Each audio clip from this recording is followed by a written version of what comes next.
Alors, nous allons parler un peu. J'ai terminé de filmer ma vidéo ici. Ça s'appelle, c'est une vue en fait hein, sur Belo Horizonte. Donc, et j'ai marché pour arriver ici. Hein. J'ai marché. Je croyais que c'était tout près, mais j'ai marché. Hein. Donc, je vais partager quelque chose avec toi. C'est une conversation que j'ai eue il n'y a pas longtemps avec une femme qui est devenue mon amie. Donc, en fait, je suis restée dans un Airbnb. Je suis allée au restaurant avec elle et puis on parlait de certaines choses. Je lui ai dit, quand on va arriver à la maison, je vais partager des musiques que j'aime vraiment avec toi. Dont, en fait, une musique de Marc Anthony, Un amor eterno. Ok? Donc, un amour éternel. Donc, elle a écouté la musique avec moi et puis après, elle m'a dit, Jessie, tu crois toujours en ce type d'amour? Et moi, je lui ai dit, ben oui, moi, je crois en cet amour-là. Nous sommes au début de l'après-midi, donc c'est pour ça qu'il n'y a pas beaucoup de personnes ici. Hein. C'est parce qu'il fait vraiment chaud. Donc je suis brave hein, pour avoir marché là à cette heure-là. C'est beau, c'est magnifique cet endroit, mais j'ai marché. Hein.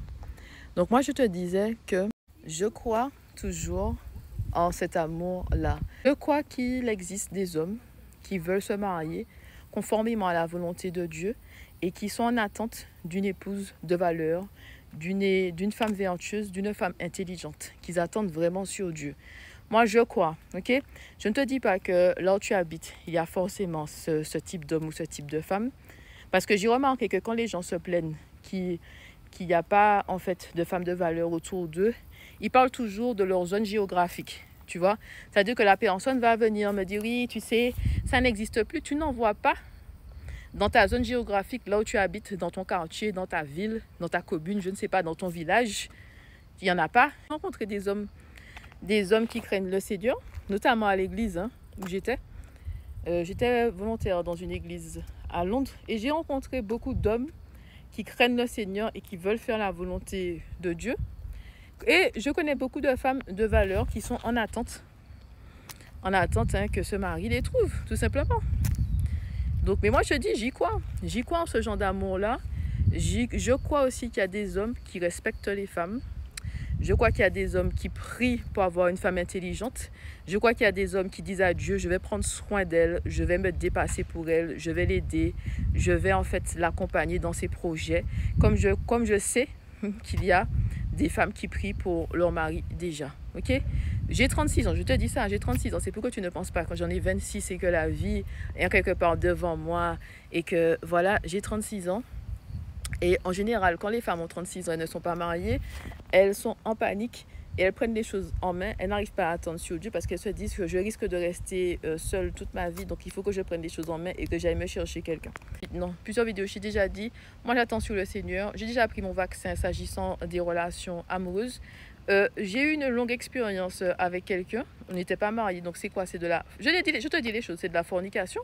Donc j'étais dans le péché. J'avais une vie de péché. Je suis restée longtemps avec cette personne-là. On est resté 8 ans ensemble, tu vois. Dieu est venu me chercher. Dieu est venu me chercher, ok. Et depuis ce temps-là, je suis célibataire. D'accord? Je suis célibataire et ça fait longtemps. Ça fait longtemps. Ça fait 9 ans, 10 ans que je suis célibataire. Ça fait longtemps, hein. Ça fait une décennie, hein, sûrement. Ça fait une décennie. Ça doit faire 9 ans, 10 ans. Ça fait une décennie. Tu vois? Mais je crois en ça. Je crois.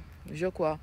Et moi, je veux seulement ce que Dieu a pour moi. Je veux pas moins que ce que Dieu a pour moi. J'irai pas avec quelqu'un juste pour aller avec quelqu'un. Et puis de toute façon, je sais très bien que je ne peux pas me marier avec n'importe quel homme. À ce stade de ma vie, je ne peux pas me marier avec n'importe quel homme. C'est tout.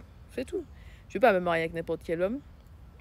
Quand le Seigneur a fait le travail en toi, ok, le travail en toi, c'est-à-dire que tu as guéri avec Dieu, tu as fermé des portes avec Dieu, il y a des situations où tu ne peux pas te retrouver. Ok, il y a des situations où tu ne peux pas te retrouver parce que tu as déjà guéri de certaines situations. Tu vois les choses autrement, Dieu a déjà renouvelé ton intelligence. Et puis aussi, le Seigneur t'ouvre les yeux sur la personne que tu es. Tu sais, tu as de la valeur aux yeux de Dieu. Quand tu connais ton identité en Christ et que tu sais que tu as de la valeur aux yeux de Dieu, tu ne vas pas aller avec le premier venu qui te fait des poèmes et qui te dit je t'aime. Ça va pas. Tu vas te dire mais non, Dieu tient à moi. Je dois aller avec la personne que Dieu a pour moi, que la personne que Dieu me dit voici l'homme, voici le mari que j'ai pour toi. Mais tu ne vas pas aller avec un homme juste comme ça. Tu vois? Surtout quand tu as pris ton vaccin, hein. Quand tu as déjà souffert dans une ou plusieurs relations, tu ne vas pas faire ah ben. Mais non, tu as donné ta vie à Dieu, tu vas attendre sur lui. Tu dis, je sais c'est quoi être dans une relation, j'ai déjà pleuré, j'ai déjà souffert et tout. Je vais pas aller avec quelqu'un pour aller avec quelqu'un, ok? Et puis nous savons que le mariage, c'est pas le monde des bisounours, c'est pas un conte de fées. C'est deux personnes qui se donnent la main et qui décident de s'aimer tous les jours. Au début, l'amour, il est fort, il y a les papillons, tout est intense. Mais à la fin, ce truc-là s'estompe, ok? D'accord? Tu vois les défauts de l'autre personne et tout. Et si la personne n'a pas donné sa vie à Dieu, c'est difficile. Donc, tu vas pas chercher des difficultés inutiles pour toi, des souffrances inutiles, surtout à cet âge-là. Mais non, d'accord?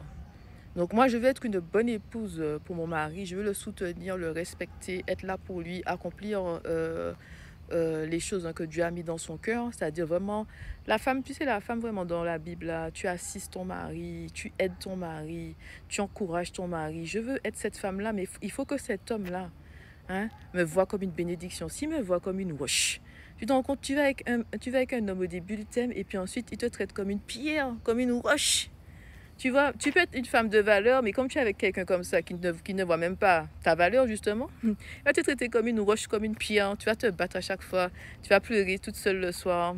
Non, non, non, sorry, mais non. Donc, moi, je connais ma valeur. Et en plus, ça, quand tu as attention, Dieu te donne des révélations sur le mari qu'il a pour toi. Il te prépare aussi, il t'ouvre les yeux, il continue de te façonner dans l'attente. Donc, voilà. Le premier venu, Jessie, mon Dieu. Moi, j'ai dit ça.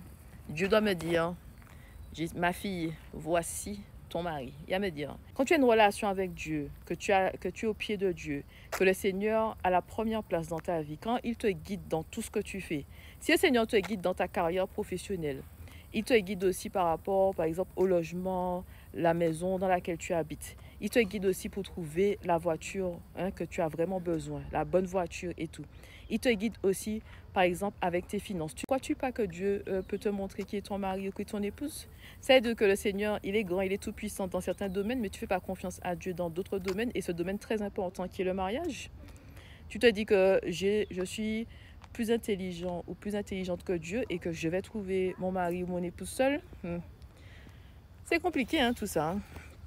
Donc voilà. Mais au stade de ma vie, à 36 ans, je ne vais pas aller dans une relation, ok?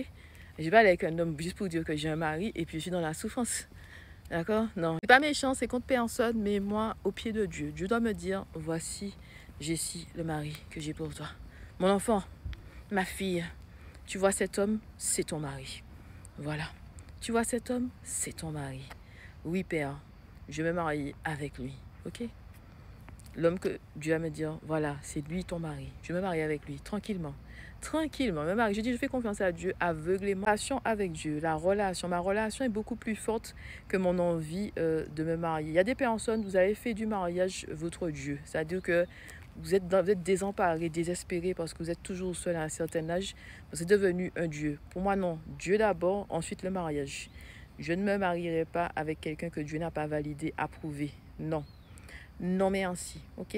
Non mais ainsi. Je vais terminer cette vidéo en disant cela. Le mariage, c'est beau, d'accord? Le mariage, c'est beau, surtout quand tu es marié avec la bonne personne, la personne que Dieu a choisie pour toi. Mais par contre, il ne faut pas voir ça comme le conte de fées parce que vous allez traverser des moments difficiles. Vous n'êtes pas dans une bulle. Mais le mariage, c'est beau. Vivre avec la personne que tu aimes, c'est magnifique. Te réveiller à côté de la personne que tu aimes, c'est magnifique. C'est une bénédiction. Marcher main dans la main, ça n'a pas de prix. Ok? Quand tu es avec la bonne personne, la personne que Dieu a validée pour toi. Si tu te maries avec la mauvaise personne, ça peut devenir un cauchemar. Ça peut devenir très vite un cauchemar. 2 ans après, le cauchemar commence. Quand tu as des enfants avec la mauvaise personne, c'est très difficile parce que tu fais des sacrifices par rapport à tes enfants. Si tu es célibataire, réfléchis, prends du recul par rapport à ça. Ne va pas avec n'importe qui si tu as donné ta vie à Dieu. C'est difficile d'attendre sur Dieu, mais ça vaut le coup. D'accord? Ça vaut le coup.